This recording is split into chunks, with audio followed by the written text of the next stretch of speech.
The BBC have released a statement revealing they had received complaints from viewers about their coverage concerning Novak Djokovic hitting the net post at Wimbledon.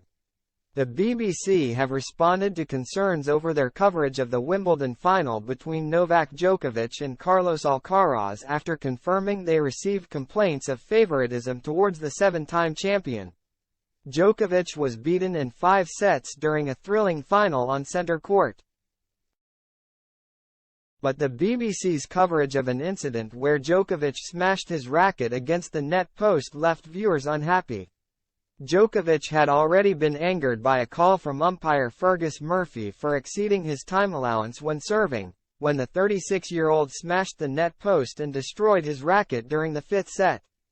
Commentator Andrew Castle said live on air that it was understandable how upset Djokovic would be after losing his serve at such a crucial moment, leading to outrage from viewers who clearly felt his actions were unacceptable.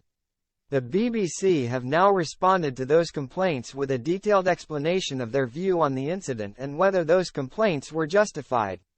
A statement read, "We've received complaints from people who felt our commentary favored Novak Djokovic and/or condoned his behavior after hitting the net post with his racket."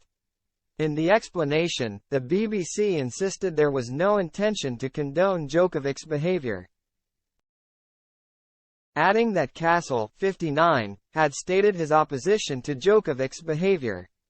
Instead, while Andrew Castle highlighted that Djokovic's anger and frustration was understandable at such a crucial point in the match, it was also made clear that this behavior is wrong, and that Djokovic rightly received a conduct violation for it, it read. Andrew also highlighted that such behavior can be dangerous, looking back at a similar instance with Djokovic, stating, "Disqualified at the US Open in 2020 after unintentionally hitting a line judge. That was a dangerous moment for a lot of reasons. We recognize how these comments came across to some, however, and we've shared this with the program team. Throughout the final, our team shared their analysis and praise for both players. They praised Alcaraz for such performances at such a young age, for the variety in his game, and Andrew did include particular praise of Alcaraz's game too." While the BBC may have some regret with how the incident played out, Djokovic made no apology on court for the racket smash and said it was a heat-of-the-moment reaction. "There's not much to talk about that," Djokovic said. "Second one was frustration. I had break points in the second game. Yeah, just tough couple of points.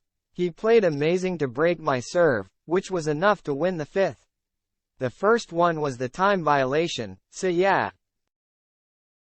Not a great moment again, but you just kind of have to accept it." The Serb was then asked specifically about the racket incident and whether he regretted doing it. But Djokovic gave a snappy response, refusing to apologize. "It was a frustration in the moment. I answered to your colleague 2 minutes ago about that. There's not much to say about that."